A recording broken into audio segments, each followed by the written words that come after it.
Hi friends, please subscribe to Amravati Media and press the bell icon for more latest updates. జమిలీ బిల్లుకు YCP మద్దతు వెనుక Jagan master plan. YCP అత్యంత క్లిష్ట పరిస్థితులలో ఉంది. 2029 ఎన్నికలను టార్గెట్ చేసుకుంది. ఎట్టి పరిస్థితులలో గెలిచి తీరాలని భావిస్తోంది. అయితే క్షేత్రస్థాయిలో అందుకు పరిస్థితులు అనుకూలంగా లేవు. ముఖ్యంగా ఏపీలో కూటమి బలంగా ఉంది. 3 పార్టీల మధ్య సఖ్యత బాగానే కొనసాగుతోంది. అయితే 2019 ఎన్నికలలో చంద్రబాబు ఇదే మాదిరిగా దెబ్బతిన్నారు. దానిని గుణపాఠంగా మలుచుకొని గత 5 ఏళ్లుగా అనేక రకాల వ్యూహాలు పన్నారు. ముఖ్యంగా కేంద్రంలో అధికారంలో ఉన్న బీజేపీని తన దారిలోకి తెచ్చుకున్నారు. అసలు తెలుగుదేశం పార్టీతో పొత్తు వద్దనుకున్న బీజేపీని ఒప్పించగలిగారు. ముఖ్యంగా పవన్ సేవలను సరైన సమయంలో సద్వినియోగం చేసుకున్నారు. పవన్ ద్వారా బీజేపీని తన రూట్లోకి తెచ్చుకున్నారు. ఇప్పుడు చంద్రబాబు ఫార్ములానే జగన్ కూడా అనుసరిస్తున్నారు. వాస్తవానికి ఎన్నికలలో టీడీపీ కూటమి రాష్ట్రంలో గెలిచింది. కేంద్రంలో మోడీ ప్రభుత్వం 3వసారి అధికారంలోకి రావడానికి టీడీపీ కారణమైంది. ఇది అంత ఈజీగా సాధ్యం కాలేదు. గత 5 ఏళ్లుగా చంద్రబాబు అనేక రకాల వ్యూహాలు అనుసరిస్తూ వచ్చారు. బీజేపీ స్నేహాన్ని అందుకోగలిగారు. ఆ స్నేహంతోనే మళ్ళీ అధికారంలోకి రాగలిగారు.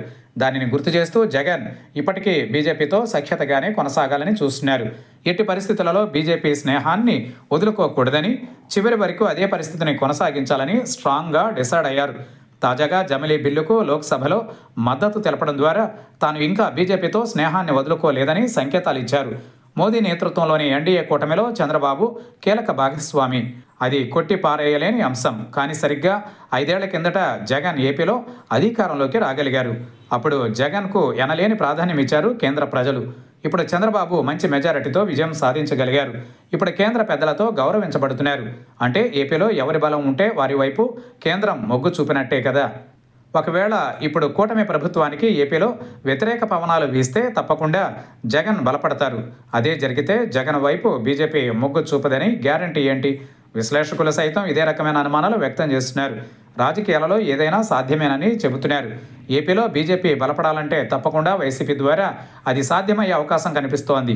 ఎందుకంటే బీజేపీతో కలిసేందుకు వైసీపీ ఎంతకైనా తగ్గే అవకాశం ఉంది. 25 పార్లమెంటు స్థానాలలో మెజారిటీ సీట్లు బీజేపీకి విడిచిపెట్టమన్నా జగన్ విడిచిపెట్టే అవకాశం ఉంది. పైగా నియోజకవర్గాల పునర్విభజనతో ఇప్పుడున్న 175 స్థానాలు 225కు పెరిగే అవకాశం ఉంది. ఒకవేళ బీజేపీతో పొత్తుకు వైసీపీ ముందుకు వస్తే సింహభాగం ప్రయోజనాలు వదులుకోవాల్సి ఉంటుంది. తద్వారా ఏపీలో బీజేపీ బలపడే ఛాన్స్ ఉంటుంది. అయితే అది ఇప్పటికిప్పుడు సాధ్యమయ్యే పరిస్థితి మాత్రం లేదు. దీనికి కొంతకాలం ఆగాల్సిందే.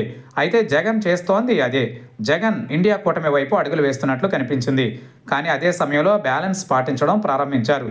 భవిష్యత్ అవసరాల దృష్ట్యా బీజేపీతో స్నేహం వదులుకోకూడదని బలంగా నిర్ణయించారు. జమిలీ బిల్లుకు స్వచ్ఛందంగా మద్దతు తెలపడం అందులో భాగమేనని విశ్లేషకులు అభిప్రాయపడుతున్నారు. మరి ఏం జరుగుతుందో చూడాలి.